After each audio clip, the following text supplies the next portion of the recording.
ખરજવું થવાના કારણો. આ સમસ્યા ખાસ કરીને કેમિકલયુક્ત વસ્તુઓને ઉપયોગથી થાય છે. તેમાં સાબુ, ચૂનો, ડિટર્જન્ટનો વધારે ઉપયોગ, પીરિયડમાં સમસ્યા, કબજિયાત વગેરેને કારણે થાય છે. આ સિવાય તમે જે લોકોને પહેલાથી જ ખરજવું હોય, જેના કપડાં, રૂમાલ, પથારીમાં સૂવાથી કે વારંવાર સ્પર્શ થવાથી આ રોગ થાય છે. આ રોગ ફૂગના ખરજવાના જીવાણુથી થાય છે. ખરજવું દૂર કરવા માટે ઘરેલું ઉપચાર. 1. બટેટાને બાફી પેસ્ટ જેવું બનાવો. આ પેસ્ટને ખરજવા પર મૂકી, પાટો બાંધી દેવાથી ભીનું કે સૂકું ખરજવું નિર્મૂળ થઈ જાય છે. કાચા બટેટાની છાલ ઉતારી, છાલને લસોટી પેસ્ટ બનાવી ખરજવા ઉપર લગાડી સવારે અને સાંજે પાટો બાંધવો. આ ઉપાય માત્ર 7 દિવસ સુધી કરવાથી વર્ષો જૂનું ખરજવું મટી જાય છે. હઠીલા ખરજવા જેવા રોગોમાં બટાટાની છાલ ઘસવાથી ઘણી રાહત થાય છે. 2. લસણની કલો વાટી લુગદી બનાવી ખરજવા પર મૂકવાથી ભીંગડા ઉતરી જાય છે અને ચામડી લાલ થાય છે. પછી તેના પર બીજો સાદો મલમ ચોપડવાથી ખરજવામાં રાહત મળે છે. આ લસણમાં એન્ટીબેક્ટેરિયલ અને એન્ટી-ફંગલ ગુણ આવેલા છે કે ખરજવાની ફૂગના વાયરસને નાશ કરી નાખે છે. 3. ધરો. ધોળી સફેદ ધરોના રસમાં ચોખા લસોટી વાટી તેનો લેપ કરવાથી જૂનું નવું ખરજવું મટી જાય છે. કુમળી લીલી ધરોનો તાજો રસ પીવાથી કોઈ પણ રોગમાં ફાયદો થાય છે. માત્ર ધરોના રસ પીવાથી પણ ખરજવું મટે છે. 4. લીમડો કોઈ પણ ચામડીના રોગને મટાડવા માટે ઉપયોગી છે. લીમડો એક ભારતીય આયુર્વેદમાં ઘણા લાંબા સમયથી ઉપયોગમાં લેવામાં આવતું ઔષધ છે. જેમાં ખરજવા પે લીમડાનો પેસ્ટ કરવાથી ખરજવું મટે છે.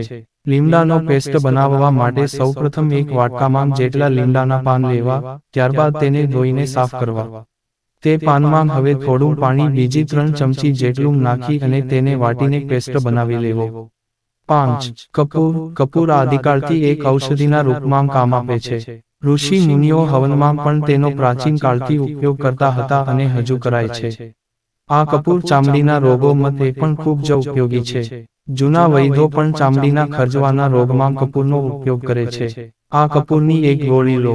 તેને વાટીને તેનો એકદમ ઝીણો પાવડર બનાવી લો. 6. નારિયેળ. શરીરમાં ખરજવા વાળા સ્થાન પર નારિયેળનું કોપરેલ તેલ લગાવો. તેનાથી ખંજવાળ તેમજ લાલાશથી રાહત મળશે. નારિયેળના તલમાં કાચું કપૂરને સરખી રીતે ભેળવીને ખરજવા વાળા સ્થાન પર લગાવો. તેનાથી ખરજવું ઝડપથી મટી જશે. 7. થોરની દાંડલીને ખાંડીને પકાવી લો. જ્યારે થોર પૂરી રીતે બળી જાય ત્યારે છાળી લો. ઠંડુ પડ્યા બાદ તેને શીશીમાં ભરી લો. તેમાં લીમડાના પાંદડા નાખીને હલાવો. આ પછી રૂની મદદ વડે દરરોજ 3-4 વખત આ તેલનો પ્રયોગ કરો. તેનાથી જૂનામાં જૂનું ખરજવું જલ્દી મટી જાય છે. 8. બાવળના ફૂલોને વાટીને ખરજવા પર લેપ કરવો. તે ખૂબ જ ઉપયોગી ઉપાય છે. આ ઇલાજ તેના આયુર્વેદિક ગુણને કારણે બાવળના ફૂલ ખરજવાને મટાડવા માટે ઉપયોગી છે. જે બાવળના ફૂલ અને તેનો રસ ખરજવાના જીવાણુનો નાશ કરે છે.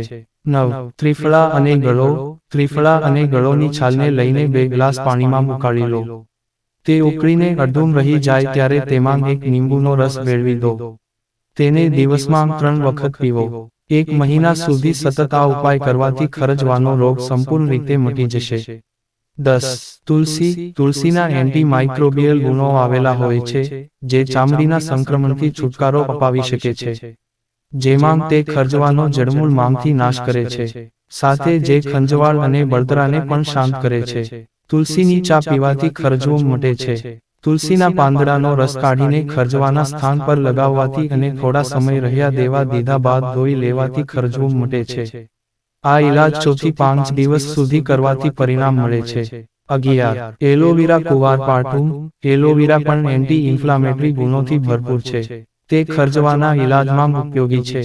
એલોવેરાના તાજા પાંદડાનો પેસ્ટ બનાવીને ખરજવાના સ્થાન પર લગાવો. તેને 2-3 કાળ સુધી ખરજવા પર રહેવા દીધા બાદ સુકાઈ જશે. તેને ગરમ પાણીથી ધોઈ લો. આમ, આ ઉપાય થોડા દિવસો સુધી કરવાથી ખરજવું મટી જાય છે. 12. જૈતુનનું તેલ. ખંજવાળ થવા પર ગરમ પાણીથી નહાવો અને તરત કોઈ ક્રીમનો ખરજવાની જગ્યાએ ઉપયોગ કરવાની જગ્યાએ જૈતુનના તેલનો ઉપયોગ કરો. આ ઉપયોગ કરવાથી ખરજવું મટી જશે. ખરજવામાં આવેલા જીવાણુનો નાશ કરવામાં આ જૈતુન તેલ સક્ષમ છે. 13. લીંબુ ઘણા ચામડીના રોગો માટે ઉપયોગી છે, જેમાં એન્ટીબેક્ટેરિયલ અને એન્ટી-ઇન્ફ્લામેટરી ગુણ આવેલા હોય છે. જેના પરિણામે તે ચામડીના આ ખરજવાના રોગમાં ઉપયોગી છે. શરીરમાં જે સ્થાન પર ખરજવું થયું હોય ત્યાં લીંબુ અને ગળીનું તેલ ભેળવીને લગાવી દો. લગાવ્યા બાદ ખંજવાળવું નહીં, જેના લીધે ધીમે ધીમે ખરજવું મટે છે. આ ઉપાય થોડા દિવસો સુધી ચાલુ રાખવાથી ખરજવું સંપૂર્ણ મટી જશે. 14. દેશી ઘી. શરીરમાં ખરજવું મટાડવા માટે દેશી ઘીથી માલિશ કરી શકાય છે. તેનાથી ખરજવામાં તરત જ રાહત મળી શકે છે. તેના સાથે તે ચામડીને શરીરમાં કોમળ બનાવે છે. તે ચામડીના સૂકાપણાને દૂર કરે છે. ચામડી પર થયેલા ખરજવા પર માલિશ કરવાથી તે ખરજવું મટાડે છે. આ માલિશ કરવાથી ખરજવાને મટાડવામાં અસરકારક ઇલાજ છે. 15. સમુદ્રનું પાણી. રીતમાં સમુદ્ર કિનારા પર વસતા લોકોને જો ખરજવું થયું હોય તો તે લોકોને ખરજવું થયું હોય તેઓ ત્યાં સમુદ્રમાં સ્નાન કરે તો તેમાં રહેલા ક્ષારને કારણે ખરજવું મટે છે. આ સિવાય સમુદ્રમાં પાણીમાં પ્રાકૃતિક મિનરલ્સ હોય છે અને કુદરતી મીઠું પણ હોય છે, જેના લીધે આ રીતે તે ખરજવાને મટાડે છે. તે સિવાય તેમાં સલ્ફરના તત્વો પણ કુદરતી રીતે ભળેલા હોવાને કારણે ખરજવાનો ઇલાજ થાય છે. 16. મધ અને તજ. આ મિશ્રણ તૈયાર કરવા માટે 3 ચમચી મધ તથા 3 ચમચી તજ પાવડર લઈને તેને સરખી રીતે ભેળવીને પેસ્ટ બનાવી લો, જેને ખરજવા વાળી જગ્યા પર લગાવો. આ પેસ્ટ બનાવ્યા બાદ ખરજવા વાળી જગ્યાને સાફ પાણીથી ધોઈ લો અને આ પેસ્ટ તે જગ્યા પર લગાવો. જ્યારે તે સુકાઈ જાય ત્યારે પાણીથી ધોઈ લો. મધ ચામડીની બળવાની સમસ્યાને શાંત કરે છે તેમજ સોજાને ઓછો કરે છે. આ ઉપચાર ક્રિયાને ઝડપી બનાવે છે. તજમાં એન્ટીમાઇક્રોબિયલ એજન્ટ આવેલા હોય છે, જે ચામડીમાં આવેલા માઇક્રોબ્સને ખત્મ કરવામાં સહાયક હોય છે. તજમાં એન્ટીઓક્સિડન્ટ હોય છે અને તેમાં એન્ટી ઇન્ફ્લેમેટરી ગુણ પણ હોય છે, જે ચામડીના ખરજવાને લીધે બળવાની સમસ્યાને પણ મટાડે છે. 17. અળસી. 1 લીંબુનો રસ અને 1 ચમચી અળસીનું તેલ લો. આ ઉપાય કરવા માટે લીંબુના રસ અને અળસીના તેલને ભેળવીને પેસ્ટ તૈયાર કરી લો. આ પછી તેને ખરજવું થયું હોય તેવા સ્થાન પર લગાવો. થોડા સમય સુધી તેને સુકાવા દીધા બાદ તેને પાણીથી ધોઈ લો. આ રીતે અળસીનો ઉપયોગ ઘણા લાંબા સમયથી કરવામાં આવે છે, તેમજ તેનાથી ખૂબ જ ઝડપથી ખરજવું મટે છે.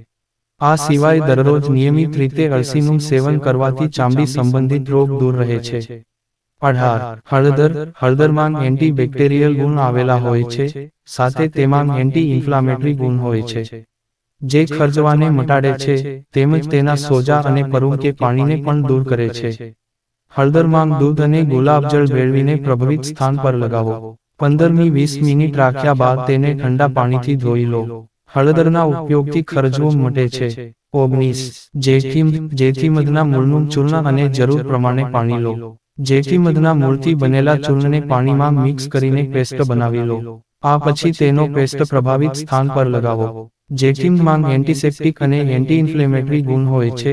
આ માટે તે ખરજવાના ઇલાજ તરીકે જેથીમધનો વર્ષોથી ઉપયોગ કરવામાં આવી રહ્યો છે અને તેનાથી થોડા જ સમયમાં ખરજવું મટે છે. 20. લેવેન્ડર તેલ. લેવેન્ડર તેલના થોડા ટીપા લો, તેમજ એક રૂનું પોતું લો. તમે નહાવામાં પાણીમાં લેવેન્ડર તેલના થોડા ટીપા મિક્સ કરો. આ પછી તે પાણીથી નહાઈ લો.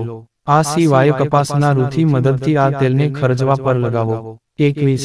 રાઈ. નાના રાઈના દાણા ખરજવાને ઠીક કરવામાં ઉપયોગી છે.